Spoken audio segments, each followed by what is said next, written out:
Welcome to another deep dive. We're going beyond the wardrobe this time, using the Chronicles of Narnia to unlock some serious English skills. Think of it like having Aslan himself as your grammar guide, but way less Rory. Using a film like Narnia is really smart. It helps you see these English expressions in action, not just as words on a page. Exactly. And our listener, you know you love learning by doing. So we're dissecting the key takeaways from the YouTube video, Learn English with the Chronicles of Narnia. Smart choice. To make sure they really stick. First up, that classic scene where Susan and Edmund are hiding, remember? And she says, "You've got to be joking." Oh, perfect example of how he expressed disbelief in English. The video does a nice job explaining it's not always about literal jokes, right? It's more about reacting to something unexpected, almost like, no way, that can't be true. Right. And they give some alternatives, too, like, "You must be joking," or the more casual, "You got to be kidding me." But I'm curious, like, are there times one is better to use than the other? Oh, absolutely. It's like choosing the right tool from your toolbox, but for conversation. So you must be joking. That one's a bit more formal. Maybe something you'd say to, I don't know, your boss if they just dumped a crazy deadline on you. Okay, yeah. But with friends, you gotta be kidding me. That's got that playful, shocked energy. Ooh, I like that. I got to remember that one.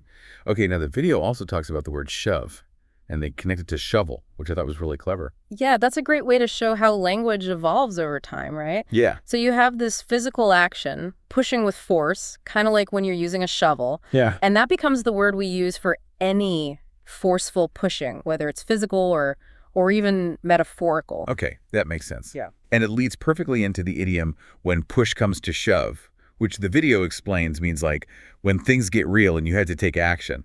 Precisely. It's those make or break moments. Like imagine you're negotiating a salary, right? And they give you a low ball offer. When push comes to shove, maybe you walk away or you accept a slightly lower number, but you get more vacation days. It's about knowing your limits. Oh, that's such a good example. Yeah. I'm already picturing myself like using that phrase in my next salary negotiation, feeling super confident. Now, speaking of feeling kind of overwhelmed, let's talk about how the kids react when they first step into Narnia. Oh, yeah. The word impossible comes up a lot. Yeah, they capture that raw emotion so well, but I think it goes even deeper than just like vocabulary. Okay. They mention the synonyms unbelievable and mind-blowing, which is great for expanding your word choices, but it's the connection to imagination that's the real gold. You mean like that Einstein quote, imagination is more important than knowledge? Exactly. It's that reminder that even when we're faced with something that seems impossible, right? Our imagination lets us push boundaries and see new possibilities. And that's huge for language learning, too. You have to, like, imagine yourself speaking fluently, even if it feels impossible at first. Whoa, I never thought of it that way. That's a real mindset shift right there. Oh, okay, and speaking of shifting things, let's move to the scene where the children try to apologize to Lucy for not believing her about Narnia. Peter's line, "I don't suppose saying we're sorry would quite cover it." That one really stuck with me. Oh, me too. It's so much more than just a simple apology. He's acknowledging that words alone aren't enough. Right. They need to actually take action to make things right. It's like they realize the weight of what they did, you know, like sorry doesn't magically fix everything, which thankfully they do try to make it up to her with that epic snowball fight. And so smart how the video uses this to introduce all that winter vocab in the second conditional. Yes. It encourages the listener to imagine and describe their own winter activities, even if they live somewhere like tropical. Exactly. And using that second conditional, if we had snow, I would, it gives you a way to practice English while being creative. You could say, like, if I lived in a snowy place, I would learn to ski. Ooh, yeah, that's good. It's like you're transporting yourself somewhere else just through language. Exactly. This deep dive is making me realize how much potential there is for learning English in all these fun, creative ways. Absolutely. And this is just the tip of the iceberg. There's so many more language gems waiting to be discovered in this Narnia video. Okay, I got to ask about this. Yeah. It's a small word, but the video really dives into either, especially how it's used in negative statements. Oh, interesting. To, like, agree with someone. Right. Because we use to, and also when we agree with something positive, but when it's negative, either is the way to go. Yeah. Think of it like someone says, "I don't like spiders," and you reply, "I don't like them either." Yeah. It creates that sense of like shared dislike. You're on the same team, united against the spiders. Ooh, I like that. We're a spider-hating team. I'm in. Yeah. And the video also points out either can be pronounced two ways. Either or either, both totally fine. Exactly. And what's cool is both pronunciations are used in different English-speaking regions, but they're both understood everywhere. Got it. So you're good to go with whichever feels more natural. That's good to know. I always wonder if there's a right way. Now, the video analyzes a moment where Lucy is pretending to be Edmund from that earlier scene. And she repeats his line, "I shouldn't have encouraged her, but you know what little children are like these days? They just don't know when to stop pretending." Oh, yeah. I love this. I love how the video connects this to the idea of impersonation, which is a bit more specific than just pretending. It's about, like, mimicking someone else. You know, like when comedians do impressions. Oh, yeah. It's like taking on their voice and mannerisms. Exactly. Exactly. And it makes me think about how pretending in general is such a powerful tool for learning a language. You put yourself in these different roles and situations. You can experiment with the language in a safe space. Absolutely. It's like giving yourself permission to play, to step outside your comfort zone. Right. No pressure, just fun. Now, let's shift gears a bit. The video also highlights something called connected speech. Oh, yes. Do you remember when Edmund says, "all right," during the snowball fight? Mm-hmm. They point out that the T sound is almost cut off, so it sounds more like "all right." Right. And that's a perfect example of how sounds blend together when we speak naturally. Yeah. They actually break down how to make this stop T sound. You basically, like, prepare to say the T, but then stop the airflow. Oh, interesting. It's a subtle thing, but it can make a big difference. Yeah, it makes you sound more like a native speaker, right? Exactly. It's like a little secret code. I love it. And they also talk about not even, like in Peter's line, we're not even taking them out of the wardrobe. So the T and not almost becomes like a D sound. Right. No divin. No divin, yeah. And they pointed out how the G at the end of taking is barely there. And taking them almost blends into taking them. Mm-hmm. It's amazing how many of these little sound shifts happen without us even realizing it.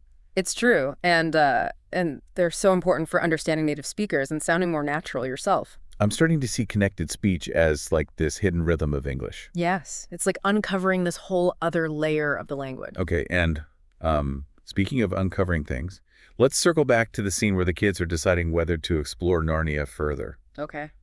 Oh. Edmund's like, maybe we should go back, shouldn't we? At least take a look around. Mm-hmm. And Lucy, in her classic confident way, declares, "I think Lucy should decide." And Edmund just goes, "Well then, Mr. Tumnus, it is."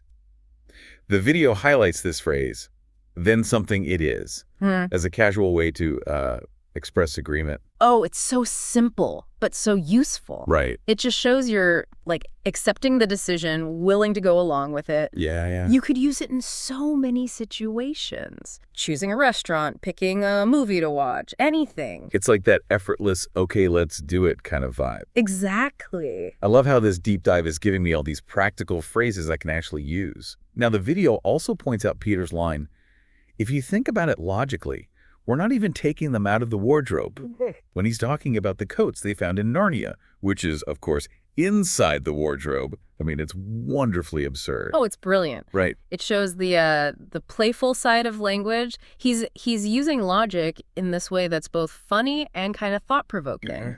Yeah. It reminds us that language doesn't always have to be serious, right?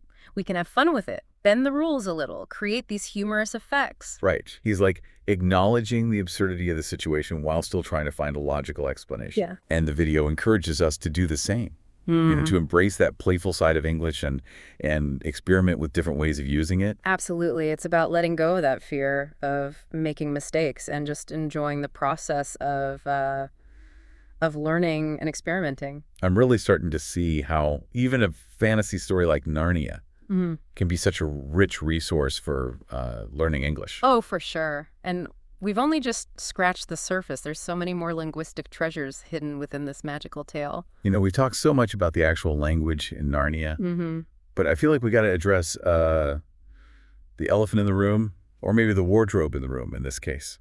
Right. It's not just a piece of furniture, you know? Yeah. It's a portal to another world. That's where the real magic lies, right? Yeah. The video does a good job pointing out that wardrobe, it's a pretty simple word, everyday object, but in the context of Narnia, it takes on this whole new meaning. It becomes a symbol of like possibility, adventure. It reminds us that, you can find amazing things in the most unexpected places. Yeah, exactly. And I love how the video encourages us to find those wardrobes in our own lives, right? Those things that spark our imagination and make us believe in the impossible. Yeah, it's a powerful reminder that even ordinary objects can hold extraordinary meaning, and that kind of perspective shift can be really valuable for language learning too. Oh, totally. Sometimes the most unexpected resources can, help you unlock a deeper level of understanding and fluency. Okay, and speaking of unlocking things, there's one more language point for the video that I want to unpack. Okay. Remember when Peter says, I'm sure the professor wouldn't mind us using these, talking about those coats they find. The video highlights his use of wouldn't mind. Oh, right. Because it's subtle but important. Yeah. He's using the second conditional there, imagining, a hypothetical situation. Right. Wouldn't mind, in that context, means the professor would probably be okay with it. Okay, but then they throw in this curveball. Yeah. And explain how wouldn't mind can also express a desire for something. Right. It's like if you say, I wouldn't mind a cup of tea right now, you actually do want tea. You're not just being polite, you're like hinting. Exactly. I need that tea. It's fascinating how a single phrase can have these nuanced meanings depending on how it's used. Yeah. It's all about context. Exactly. And that's a key takeaway from this whole deep dive. Paying attention to context is crucial for really grasping the subtleties of English. It's like becoming a language detective, right? Looking for clues to figure out the true meaning. I love that. This deep dive has seriously opened my eyes to how much depth there is to English, even in something as simple as a children's story.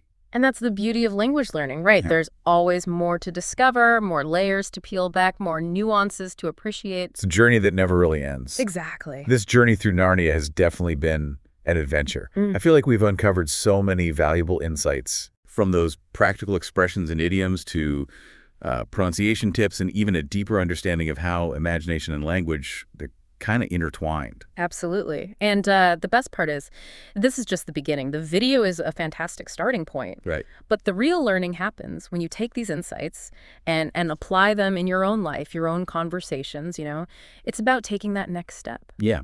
So to our listener, we challenge you to do just that.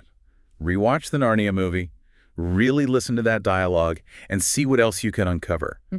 Pay attention to how native speakers use idioms, phrasal verbs, that connected speech we talked about, and most importantly, have fun with it. Exactly. Learning English doesn't have to be a chore, right? It can be this exciting adventure full of unexpected discoveries. Just like stepping into that magical wardrobe. Exactly. Until next time, happy exploring.